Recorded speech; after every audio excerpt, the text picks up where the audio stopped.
Hello dear students, आपने unit first तैयार कर ली है। जैसे कि आपने बताया है, today we are going to start a new unit that is motion under central forces. केंद्रीय बलों के अधीन गति, कण की गति को पढ़ने जा रहे हैं। प्योर मैथमेटिकल है, थर्ड यूनिट है ये। जैसे कि आप इसमें देख पा रहे हैं, थर्ड यूनिट है, मैथमेटिकल है, और आप इसको अच्छी तरीके से स्टेप्स को समझ पाएंगे, तैयार करेंगे। मैं इसको अब आपको ब्लैक बोर्ड पे लेके चल रहा हूँ। आप देख पा रहे हैं केंद्रीय बल की जो परिभाषा है। केंद्रीय बल वो बल होते हैं जो किसी एक केंद्र बिंदु की ओर लगते हैं। जैसे नाविक के चारों ओर इलेक्ट्रॉन जो चक्कर लगाते हैं, तो इलेक्ट्रॉन सदैव नाविक की तरफ आकर्षित रहता है, बल लगता है उस पर। सूर्य के चारों ओर पृथ्वी चक्कर लगाती है, पृथ्वी पर जो फोर्स लगता है -gmm/r², वो भी सदैव पृथ्वी चारों ओर चक्कर लगाती है, लेकिन जो बल लगता है वो सदैव पृथ्वी की ओर लगता है, यानी एक बिंदु की तरफ लगता है। तो ऐसे बल जो किसी एक बिंदु की तरफ लगते हैं, उन बलों को क्या कहते हैं? अपन केंद्रीय बल कहते हैं। केंद्रीय बल सदैव जो होते हैं वो संरक्षी बल भी होते हैं। केंद्रीय बलों के बेस्ट एग्जाम्पल, जैसे नाविक इलेक्ट्रॉन जो चक्कर लगा रहा है, नाविक की तरफ जो फोर्स लग रहा है, कूलाम बल F=K⁴ केंद्रीय बल है। सूर्य पृथ्वी को अपनी ओर आकर्षित कर रहा है, जो गुरुत्वीय बल है -gmm/r², वो भी केंद्रीय बल है। या जैसे कोई सरल पेंडुलम एक माध्यावस्था की इर्द गिर्द जो कंपन कर रहा है, दोलन कर रहा है, वो भी एक केंद्रीय बल है, क्योंकि वो जो बल होते हैं वो किसी एक जो माध्यावस्था है उसकी तरफ इंगित होते हैं। चाहे दोलक लेफ्ट जाए चाहे राइट जाए, जो फोर्स एक माध्यावस्था की तरफ लगते हैं, यानी एक बिंदु की तरफ केंद्रित होते हैं, उनको केंद्रीय बल कहते हैं। और केंद्रीय जो बल होते हैं, केंद्रीय बलों को जो आप देख पा रहे हैं, ये देखिए आप जो मैं इंगित कर रहा हूँ इस समय, Fr क्या होता है? Fr ये परिमाण है उसका, और ये उसका यूनिट वेक्टर है r⁻। प्लस माइनस भी कोई बल प्लस में भी होते हैं, कोई माइनस में भी होते हैं, दोनों को एक साथ लिखा है प्लस माइनस। जैसे फॉर एग्जांपल गुरुत्वीय बल जो होता है, gravitational force, that is -gmm/r² होता है। तो ये gmm/r² तो Fr की भूमिका में आ जाएगा, और ये जो है माइनस का जो चिन्ह है वो उसके माइनस कैप के साथ ले लिया, -r⁻। ऐसे ही आप देख रहे हैं Fr का जो मान होता है वो क्या होता है? कूलम बल का मान K⁴ और ये प्लस माइनस भी हो सकता है r यूनिट वेक्टर। ये वेक्टर फॉर्म में दोनों फोर्स लिखे हैं। ये जो इसमें gmm/r² है, ये Fr है, ये वाला Fr इसमें ये कहलाएगा, और इसमें Fr क्या कहलाएगा? ये कहलाएगा। और ये क्या है? r एकांक सदिश, ये और ये। तो ये मैं इस पर फोकस करना चाहूँगा। Fr को आप कैसे लिख सकते हैं? Fr यानी ये उसका मैग्नीट्यूड और r⁻ के साथ में, जैसे कि ये आप लिखना जानते हैं पहले से। अब पहला प्रश्न ले रहे हैं इसमें कि सिद्ध करो केंद्रीय बल के अधीन कण की गति सदैव एक समतल में होती है, एक प्लेन में होती है। तो इसको सिद्ध करने जा रहे हैं। चूँकि अपने को पता है जो बलाघूर्ण होता है, टॉर्क बराबर क्या होता है? r सदिश Fr ये होता है, और r× इस Fr सदिश का मान, ये जो परिभाषा है ऊपर वाली, यहाँ से अपन यहाँ रखेंगे तो क्या आ जाएगा? Fr ± r⁻, और r सदिश और r⁻ का जब क्रॉस गुणन करोगे तो वो 0 आएगा। तो इसका मतलब क्या हुआ? dg/τ बराबर क्या होता है? dg/dt।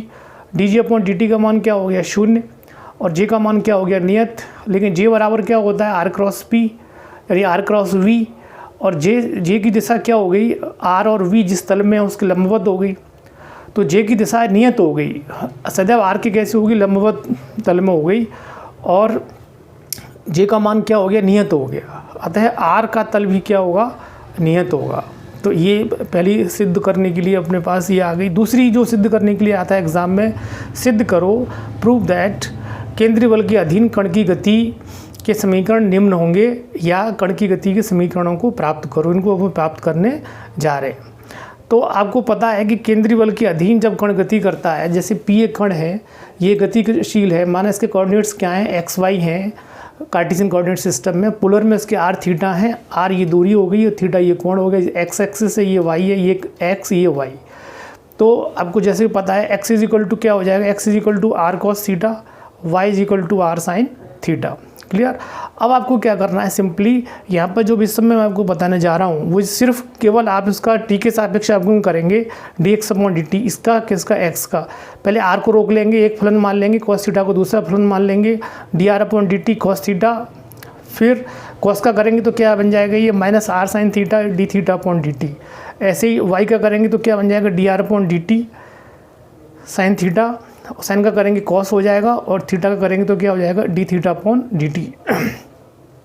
तो इस तरीके से आपने dx/dt निकाल लिया और dy/dt निकाल। अब इनको एक बार और अवकलन करने जा रहे हैं, आप d2x निकालने जा रहे हैं। d2x का जो मान है मैं आपको जूम करके भी दिखा रहा हूँ, वैसे भी आप देखेंगे ये पूरा एक्सप्रेशन आएगा जो आपके सामने है। आप देख पा रहे हैं इतना बड़ा एक्सप्रेशन है d2x का और d2y/dt² का, दोनों एक्सप्रेशन ये आपके पास इस तरीके से आप देख पा रहे हैं। एक cos थीटा का गुणांक हो जाएगा ये वाला, एक किसका हो जाएगा sin थीटा का, ऐसे ही दूसरे वाले में भी d2y वाले में भी sin थीटा का और किसका हो जाएगा cos थीटा का। तो ये d2y है। चूँकि अपने को d2y को रफ काम करके देखोगे, आप रफ काम करके आप इस तरीके से देख पाएंगे dx/dt का मान निकालोगे आप जैसे ये dx/dt है ये वाला, इस dx/dt का अगर आप इसको फर्स्ट फलन मानेंगे, इसको सेकंड मानेंगे, ऐसे ही इसमें इसको फर्स्ट मानेंगे, इसको सेकंड मानेंगे, इसे ये मान के करेंगे तो रफ काम मैं आपको दिखा रहा हूँ, आप भी नोट कर लेंगे वीडियो के माध्यम से। d2x का मान करेंगे पहले आप, वो भी देखिए वहाँ पर, उस तरफ भी, यहाँ भी देखिए। dr/dt का क्या हो जाएगा d2r/dt cos थीटा ऐसे रहेगा, प्लस क्या होगा dr/dt ऐसे रहेगा, cos का कितना हो गया -sin थीटा हो गया, और थीटा का क्या होगा dθ/dt। क्लियर। अब इस पर आ जाओ -r का कितना होगा dr/dt और sin थीटा का कितना हो गया, ये ऐसे ही रखा रहा है इसके बगल में sin थीटा को ये। फिर उसके बाद आप देख रहे हो यहाँ पर कि r को ऐसे रोक लिया, फिर cos थीटा अंदर वाले का किया, sin थीटा का cos थीटा और क्या हुआ बताओ dθ/dt प्लस, यानी बहुत सिंपल सा ये जो है इसको आप देखोगे तो ये सिंपल सा बाई पार्ट से ये किया गया है। इसको आप एक एक कर ये देख लेंगे और फिर मैंने क्या किया, सारे पदों को इकट्ठा कर दिया है। cos वाले पद एक ब्रैकेट में आ गए और ये sin वाले पद एक ब्रैकेट में आ गए। ये आपके सामने पूरी पिक्चर है जिसको कि आप रोक कर जूम करके, अगर किसी को अवकलन नहीं आता है तो वो रफ़ काम के ज़रिए इसमें इस तरीके से देख सकता है। ये रफ़ काम है।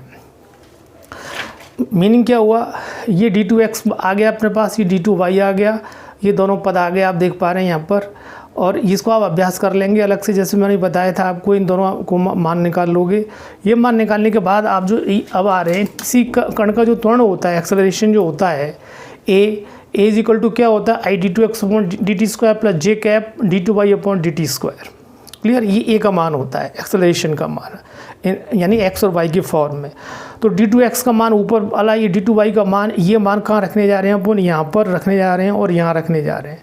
अब आप देख पा रहे होंगे a का मान जब रखोगे तो इसमें पूरा नहीं रखेंगे, इतने बड़े बड़े पद हैं, इसमें दोनों को एक साथ रखोगे तो इसमें तो कॉस में तो गुणा हो जाएगा i कैप का, इसमें गुणा हो जाएगा j कैप का, यानी j कैप ये वाला j कैप और i कैप है, तो इसमें पूरे में गुणा कर दो किसका, i कैप का, इसमें को गुणा कर दो पूरे में j कैप का।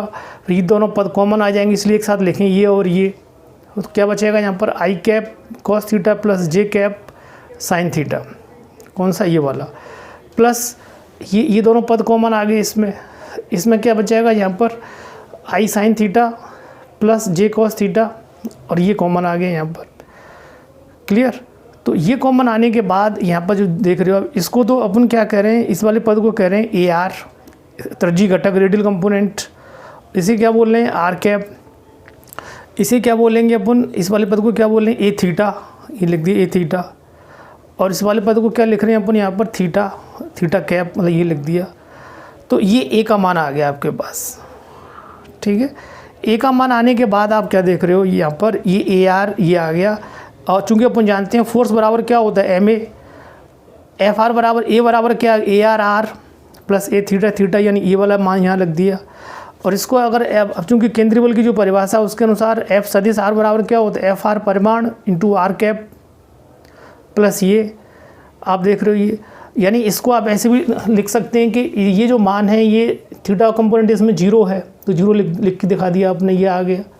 अब इसके बाद तुलना करोगे तो क्या आएगा, जो त्रिज्यीय घटक है इसका वो तो एम ए आर बराबर तो एफ आर के बराबर आ गया, एम इंटू ए थीटा का मान क्या 0 के बराबर आ गया। तो अब ए आर और ए थीटा के मान जो अपने ये वाले थे, ये वाला मान ए आर था और ये वाला मान क्या था ए थीटा, ये मान यहाँ रख दो आप, कहाँ पर ए आर की जगह, ए आर की जगह आपने ये मान लिख दिया M D two R upon D T square plus D theta upon D T square is equal to F R. ये समीकरण नंबर क्या हो गया 1। ये क्या हो गया M R D two theta upon 2r D T D theta upon D T is equal to 0, A theta का मान लिख दिया। ये समीकरण नंबर 1, ये समीकरण नंबर 2। ये दोनों समीकरण क्या कहलाते हैं, समीकरण 1 और समीकरण 2 गतिशील कण की गति के क्या कहलाते हैं, समीकरण कहलाते हैं। इनको प्राप्त करना होता है, पहला मान यहाँ पूरा होता है, इसको सब याद रखेंगे, समीकरण नंबर 1 और समीकरण नंबर 2। अब जो बात आती है एक और आता है अगले, इसमें सिद्ध करो कोणीय संवेग संरक्षण का नियम को प्राप्त करो। तो आप ये देख पा रहे हैं कि कोणीय संवेग संरक्षण के नियम को प्राप्त करने के लिए आप ये देख पा रहे हैं कि यहाँ पर समीकरण नंबर 2 में शुरुआत कर रहे हैं। इसका समीकरण नंबर जो 2 है अपना, समीकरण नंबर जो 2 है ये वाला, इसमें अपन गुणा कर रहे हैं आर का। तो ये क्या आ गया R square 2r D R upon D T is equal to 0। ये क्या बन गया D upon D T M R square D theta upon D T, क्योंकि इसका उल्टा अगर आप करोगे तो ये प्राप्त हो जाएगी।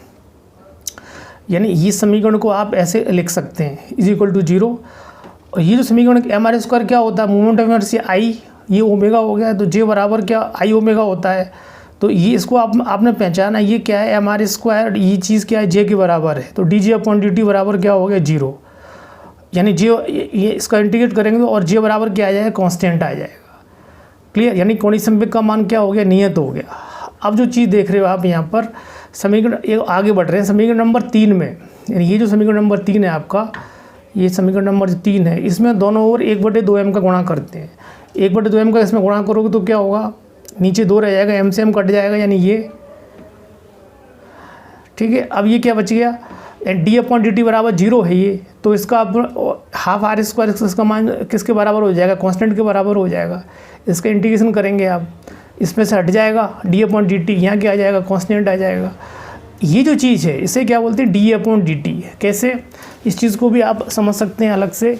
जैसे ये जो माना कि कोई ये पृथ्वी है, पृथ्वी ए पर थी, ये सूर्य है ऊपर, ए से बी पर आ गई, आर इसी दूरी है, ये माना डी टी समय में इसने डी थीटा कोण को ट्रेस किया यहाँ से लेके यहाँ तक, तो ये जो दूरी कितनी हुई, छोटा त्रिभुज सा दिख रहा है आपको। अब ये ऐसी वृत्ताकार गति है, ठीक है, उसका एक छोटा सा पार्ट दिखाया है।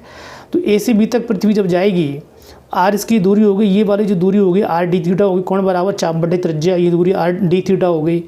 तो इस त्रिभुज का क्षेत्रफल निकालेंगे आप, तो क्षेत्रफल क्या आएगा 1/2 आधार इंटू ऊंचाई, आधार क्या है आर, ऊंचाई क्या है इसकी, ये चाप आर डी थीटा, ये यहाँ रख दिया आपने। तो डी अपॉन ये आ गया, डी अपॉन डी टी का भाग लगा दोगे दोनों तरफ, तो ये डी टी आ गया यहाँ पर।